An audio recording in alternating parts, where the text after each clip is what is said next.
Then Balaam said to Balak, Build 7 altars for me here, and prepare for me here 7 bulls and 7 rams.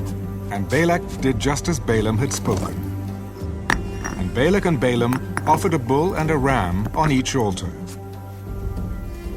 Then Balaam said to Balak, Stand by your burnt offering, and I will go. Perhaps the Lord will come to meet me, and whatever he shows me, I will tell you. So he went to a desolate height, and God met Balaam. And he said to him, I have prepared the 7 altars, and I have offered on each altar a bull and a ram. Then the Lord put a word in Balaam's mouth.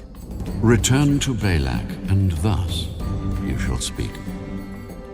So he returned to him, and there he was, standing by his burnt offering, he and all the princes of Moab. And he took up his oracle and said, Balak, the king of Moab, has brought me from Aram, from the mountains of the east. Come, curse Jacob for me, and come, denounce Israel. How shall I curse whom God has not cursed?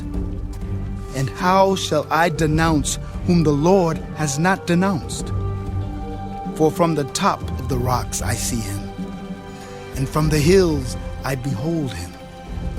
There, a people dwelling alone, not reckoning itself among the nations.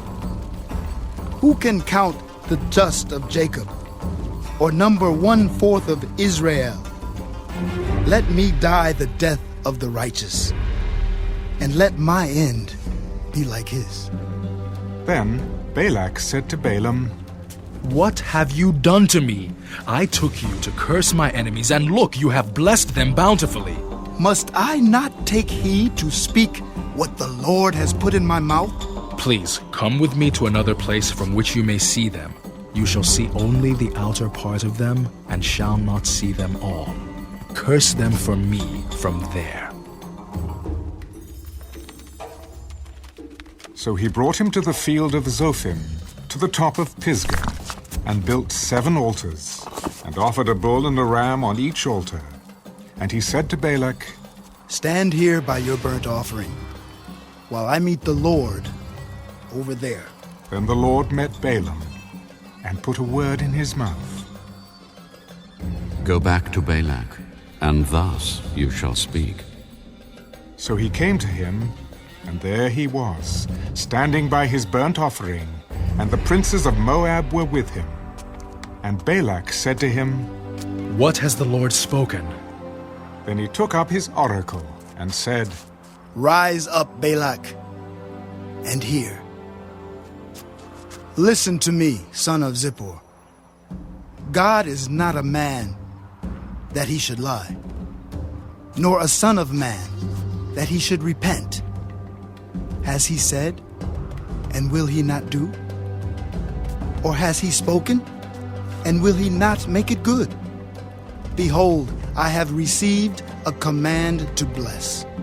He has blessed, and I cannot reverse it. He has not observed iniquity in Jacob, nor has he seen wickedness in Israel. The Lord his God is with him, and the shout of a king is among them. God brings them out of Egypt. He has strength like a wild ox. For there is no sorcery against Jacob, nor any divination against Israel. It now must be said of Jacob and of Israel, oh, what God has done. Look, a people rises like a lioness and lifts itself up like a lion. It shall not lie down until it devours the prey and drinks the blood of the slain. Then Balak said to Balaam, Neither curse them at all, nor bless them at all. So Balaam answered and said to Balak, Did I not tell you, saying all that the Lord speaks, that I must do? Please come, I will take you to another place. Perhaps it will please God that you may curse them for me from there. So Balak took Balaam to the top of Peor, that overlooks the wasteland. Then Balaam said to Balak, Build for me here 7 altars, and prepare for me here 7 bulls and 7 rams. And Balak did as Balaam had said, and offered a bull and a ram on every altar.